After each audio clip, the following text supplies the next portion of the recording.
আসসালামু আলাইকুম। আমি মোহাম্মদ শাহ আলম, প্রভাষক অর্থনীতি মুজাদ্দিদ ইসলামী আলিম মাদ্রাসা, কালিয়াকৈর, গাজীপুর। সুপ্রিয় শিক্ষার্থীরা, আশা করি তোমরা সবাই ভালো আছো। আমিও ভালো আছি।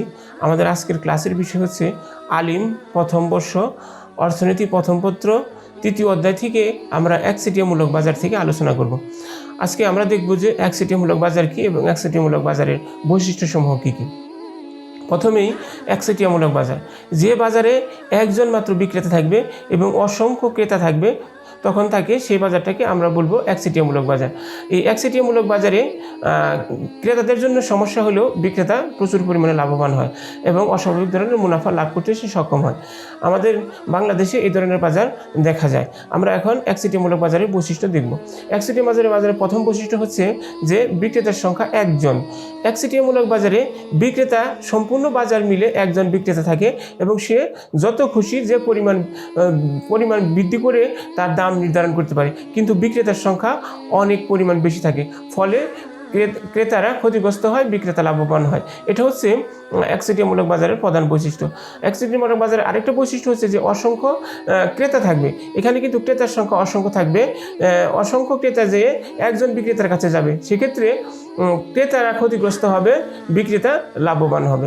এরপরে একচেটিয়ামূলক বাজারে আরেকটা বৈশিষ্ট্য হচ্ছে যে বৈশিষ্ট্যটা হচ্ছে যে নিকটবর্তী কোনো বিক্রেতা থাকবে না, কারণ একজন বিক্রেতা থাকবে, তার কাছাকাছি কোনো ধরনের বিক্রেতা এখানে কিন্তু আমরা দেখব না।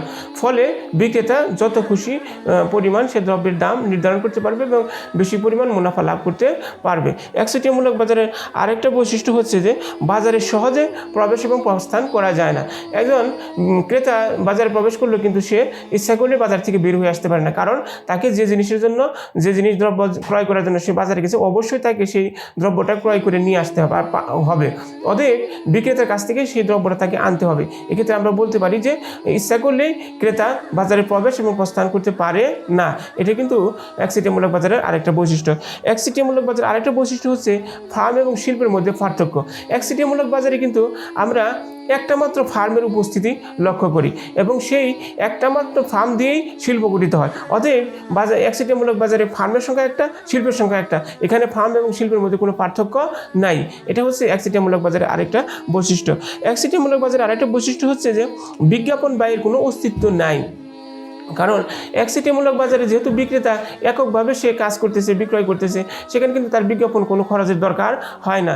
কারণ এক্ষেত্রে বিজ্ঞাপনের প্রয়োজন হয় না, কারণ সে তার ইচ্ছামাফিক সে কিন্তু দ্রব্য ক্রয় বিক্রয় করতে পারে এবং এক্ষেত্রে সে ইচ্ছা করেই কোনো বিজ্ঞাপন সে ছাপাতে যাবে না, বিজ্ঞাপন তৈরি করতে যাবে না, কারণ বিজ্ঞাপন তৈরি করতে গেলে তার খরচের দরকার হয়। অতএব এই একচেটিয়ামূলক বাজারে একটা বৈশিষ্ট্য হচ্ছে যে বিক্রেতার কোনো বিজ্ঞাপন খরচ লাগে না।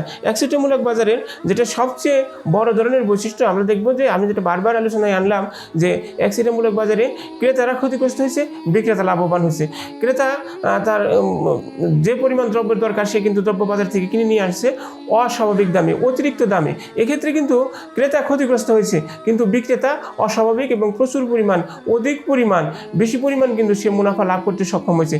কিন্তু এটা কিন্তু সমজাতীয় বাজারে, একচেটিয়ামূলক বাজারে কিন্তু এটা দেখা যায় যে বিক্রেতা লাভবান হবে, ক্রেতা ক্ষতিগ্রস্ত হবে এবং সেক্ষেত্রে বিক্রেতা অস্বাভাবিক ধরনের বেশি পরিমাণে এবং অতিরিক্ত পরিমাণে মুনাফা সে অর্জন করতে সক্ষম হবে।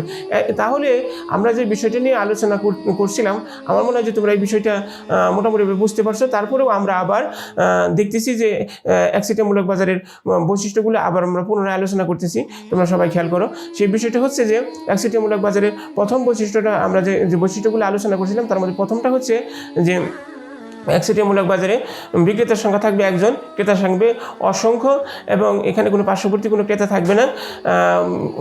বিক্রেতা ইচ্ছা করলে বাজারে প্রবেশ করতে পারবে না, অবাধ প্রবেশের এবং বের হওয়ার অবাধ স্বাধীনতা থাকবে না।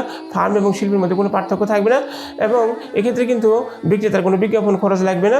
এবং এখানে সবচেয়ে যে বড় বৈশিষ্ট্যের কথা বলছিলাম, যে সেখানে বিক্রেতা কিন্তু অস্বাভাবিক ধরনের মুনাফা অর্জন করবে। আশা করি তোমরা একচেটিয়ামূলক বাজারের বৈশিষ্ট্য বুঝতে পারছো। সবাইকে ধন্যবাদ। আসসালামু আলাইকুম।